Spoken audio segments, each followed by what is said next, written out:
Promotion का इससे घटिया तरीका शायद ही कोई हो। बीते कुछ दिनों से सोशल मीडिया में देश के अलग अलग जगहों से लोगों के गायब होने की न्यूज वायरल हो रही है।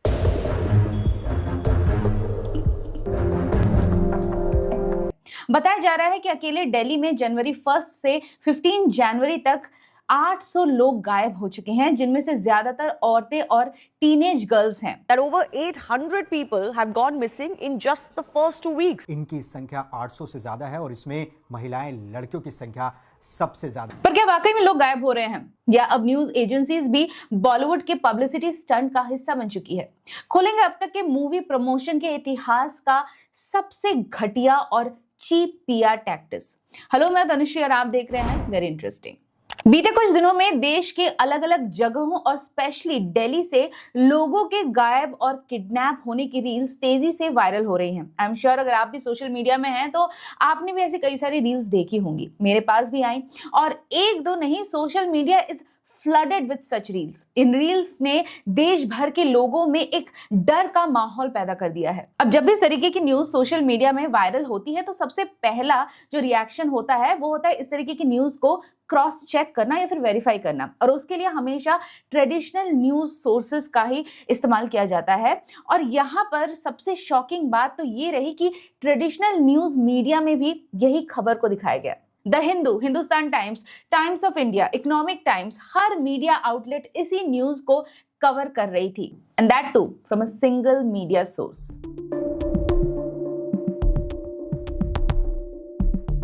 अब जब भी कोई ऑथेंटिक न्यूज एजेंसी इस तरीके की न्यूज को दिखाती है तो लोगों का उस पर से विश्वास और भी बढ़ जाता है और लोग पैनिक होने लगे। बट द क्वेश्चन इज कि लोग तो हमेशा से ही गायब होते रहे हैं। अनफॉर्चुनेट है लेकिन ये फैक्ट है। दिल्ली पुलिस के वेबसाइट में दिए हुए डेटा को अगर हम देखें तो 2023 में 24,481 मिसिंग थे, जिनमें से 16,849 को ट्रेस कर लिया गया था। वहीं 2024 में 24,893 लोग मिसिंग थे, जिनमें से 15,260 को ट्रेस कर लिया गया था और 9,633 अनट्रेस्ड हैं। और यह 2025 में भी टिल 31 मार्च का डेटा वहां दिया हुआ है, उसमें टोटल 5,575 लोग गायब हुए थे टिल 31 मार्च अलोन, जिनमें से 2,459 को ट्रेस कर लिया गया था। हालांकि अगर स्टैटिस्टिक्स को देखा जाए तो ये फिगर्स पिछले सालों के कंपैरिजन में कम है, लेकिन फिर भी पब्लिक में इन न्यूज को लेकर पैनिक इतना बढ़ गया कि खुद दिल्ली पुलिस को अपना स्टेटमेंट जारी करना पड़ा। पूर्व की तुलना में दिल्ली में लापता व्यक्तियों की रिपोर्टिंग में कोई वृद्धि नहीं हुई है। Now, this is a serious cause of concern, लेकिन यहाँ मुद्दा ये नहीं है, क्योंकि ये फिगर्स अब कोई नए फिगर्स तो है नहीं, ये स्टैटिस्टिक्स पहले के भी रहे हैं, पहले भी ऐसी न्यूज मीडिया में कवर की जा चुकी हैं, लेकिन तब उस पर किसी ने रील नहीं बनाई, कभी सोशल मीडिया में वो वायरल नहीं हुई। तो फिर एकदम से ऐसा क्या हो गया कि ये खबरें वायरल होने लगी, लोगों में एक डर का माहौल बन गया? कहीं ये किसी फिल्म प्रमोशन का एक चीप पब्लिसिटी स्टंट तो नहीं? तो हम जानते हैं कि इस पैनिक प्रमोशन के पीछे का सच, ये सारा का सारा सोशल मीडिया स्केयर रानी मुखर्जी की फिल्म मर्दानी 3 को लेकर एक प्रमोशनल स्टंट बताया जा रहा है। बुलंदशहर से एक शॉकिंग किडनैपिंग केस सामने आया है, जहां 2 छोटी लड़कियां कल शाम मिस्टीरियस कंडीशंस में लापता हो। मर्दानी 3 के मेकर्स पर ये इल्जाम लग रहे हैं कि उन्होंने ये वायरल ट्रेंड क्रिएट किया टू मार्केट देयर फिल्म, और अगर ये एलिगेशंस सच हैं तो ये कोई जीनियस मार्केटिंग ट्रिक नहीं है, बल्कि the most disgusting way to promote any film है, जहां लोगों के सेंटिमेंट्स, उनके इमोशंस के साथ खेलकर उनमें एक डर पैदा करके एक फिल्म के साथ उसे जोड़कर एक फिल्म को बेचने की कोशिश की जा रही है। Bollywood's creativity has reached a new low. तो टटोलते हैं इन क्लेम्स की सच्चाई और जानते हैं कि फिल्म के रिलीज होने के बाद ऐसा क्या हुआ कि इस तरीके के डेस्परेट और चीप मार्केटिंग स्ट्रैटेजी को इस्तेमाल करना पड़ा।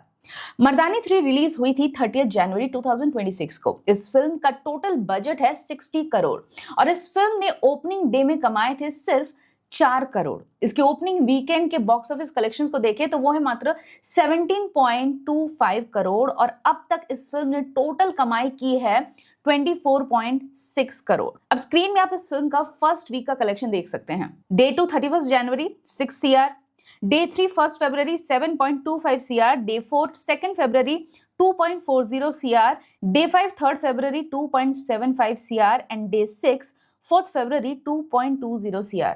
Now these are not very bad figures. आपको लग रहा होगा कि उतना भी बेकार कलेक्शन नहीं है और अभी तो एक ही हफ्ता हुआ है इसे लगे हुए, लेकिन मेकर्स के पॉइंट ऑफ व्यू से अगर देखें तो मर्दानी 3 का कंपैरिजन स्ट्रेट अवे होगा मर्दानी 2 के साथ। कोई भी फिल्म मेकर देखेगा कि मेरी नई फिल्म ने मेरी पिछले फिल्म से कितना बेटर बिजनेस किया है, and if you compare Mardaani 3 के collections with Mardaani 2 then it is clearly losing its game. जहां मर्दानी 3 टोटल 60 करोड़ के बजट पर बनी है, वहीं मर्दानी 2 का बजट था सिर्फ 27 करोड़। मर्दानी 2 का ओपनिंग डे कलेक्शन था 3.80 crore which is almost same as Mardaani 3। यानी मर्दानी 3 जो मर्दानी 2 से मोर देन डबल बजट पर बनी है, अभी भी मर्दानी 2 के बॉक्स ऑफिस कलेक्शंस को सिग्निफिकेंटली सरपास नहीं कर पाई है। अगर मर्दानी 2 और मर्दानी 3 के डे 2 और डे 3 कलेक्शंस को कंपेयर करें तो मर्दानी 2 के डे 2 की कमाई थी 6.55 सीआर, वही मर्दानी 3 ने डे 2 पर कमाए हैं 6 सीआर, यानी कि 55 लाख अभी भी कम है। डे 3 पर मर्दानी 2 के कलेक्शंस थे 7.80 सीआर, वही डे 3 पर मर्दानी 3 का कलेक्शन है 7.25 सीआर, यानी अगेन मर्दानी 2 से कम। और यहीं से सारा गेम पलट जाता है।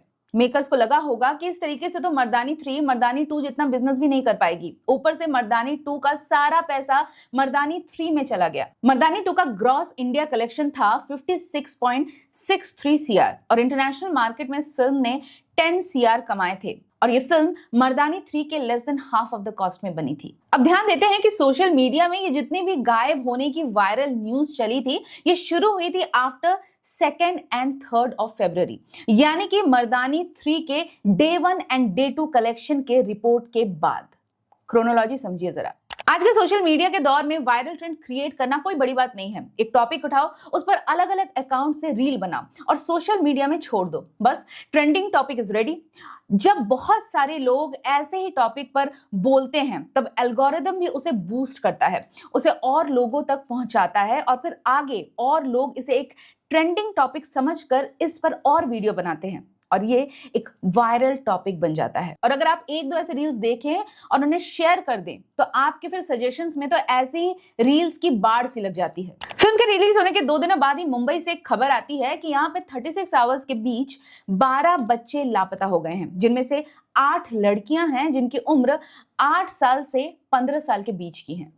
8-9 साल की गरीब घर की चोरियां। बाद में मुंबई पुलिस ने अपने एक्स अकाउंट में एक स्टेटमेंट रिलीज करते हुए बताया कि ये सारी खबरें झूठी हैं और कुछ सोशल मीडिया अकाउंट से ऐसी झूठी अफवाहें फैलाई जा रही हैं। फिल्म 3 इडियट्स के प्रमोशन के लिए आमिर खान भेस बदलकर पूरे देश में घूमे।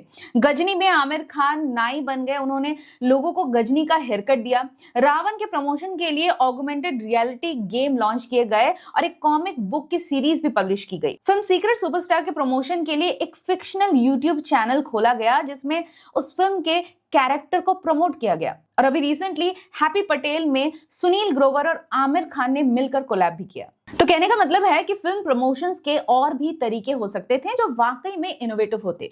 किसी खोए हुए बच्चे को उसकी फैमिली से दोबारा मिलवाने की कोशिश की जा सकती थी, किसी एनजीओ के साथ मिलकर किसी ट्रैफिकिंग गैंग का भांडा फोड़कर उसे पुलिस के हवाले किया जा सकता था। ऐसे प्रमोशंस वाकई में एक एग्जाम्पल बनते, लोग और इस मुद्दे से जुड़ते। जिस चेंज को इस मूवी के जरिए लाने का दावा किया जा रहा है वो शायद थोड़ा और सही तरीके से दिखाया जा सकता, पर यहां पर इंटेंशन सिर्फ एक है, बिजनेस। गिरते हुए बॉक्स ऑफिस कलेक्शन को ऊपर ले जाना बाय हुक और बाय क्रुक। लोग गायब होते हैं, अनफॉर्चुनेट है लेकिन सच है। कई मिलते हैं, कई कभी नहीं मिलते। ट्रैफिकिंग एक गंदा धंधा है, ये भी सच है। सब सही है, न्यूज सही है, न्यूज के फिगर्स सही हैं, लेकिन इंटेंशंस वो गलत हैं। This is not a genius film promotion, it's frustration. Frustration Bollywood में क्रिएटिविटी की कमी की, अपने क्राफ्ट के ऊपर कॉन्फिडेंस की कमी की, और इसीलिए शायद आजकल फिल्म की राइटिंग, एक्टिंग और मेकिंग से ज्यादा मार्केटिंग पर खर्चा किया जाता है। अगर फिल्म अच्छी हो तो उसे चीप टैक्टिक्स की जरूरत नहीं पड़ती। धुरंधर के टाइम सबने देख लिया, फिल्म रिलीज होने के पहले तक और इनफैक्ट उसके बाद भी किसी ने रणवीर सिंह या फिर अक्षय खन्ना को नहीं देखा, लेकिन लोग अभी भी धुरंधर के बारे में बात कर रहे हैं। और अगर मर्दानी 3 के प्रमोशन की बात करें तो आजकल हर जगह सिर्फ रानी मुखर्जी ही नजर आ रही हैं। दरअसल मैं इसी फिल्म से जुड़ी एक दूसरे टॉपिक पर वीडियो बनाने वाली थी, लेकिन एकदम से ये मुद्दा इतना बड़ा हो गया कि इस पर वीडियो बनाना जरूरी था। वैसे रानी मुखर्जी और करण जौहर ने मर्दानी 3 के इस प्रमोशन के नाम पर इतना सेल्फ प्रमोशन किया और इतना सफेद झूठ बोला कि इस पर एक रिएक्शन वीडियो बनाए बिना मैं नहीं रह सकी। You know, being in a very humble Bengali family, being in a very humble Bengali family. like my dad and mom tried to make ends meet. I used to see them struggle through their days. तो अगर चाहते हैं कि Sunday 9 बजे का video आए तो comment में लिखना जरूर संडे वीडियो, क्योंकि अब 2 दिन बाद दोबारा आप मेरी शक्ल देखना चाहते हैं या नहीं, I have no idea.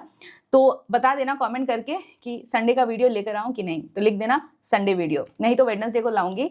So let me know. मिलती हूँ एक और बॉलीवुड से जुड़ी वीडियो के साथ जो होगी वेरी इंटरेस्टिंग।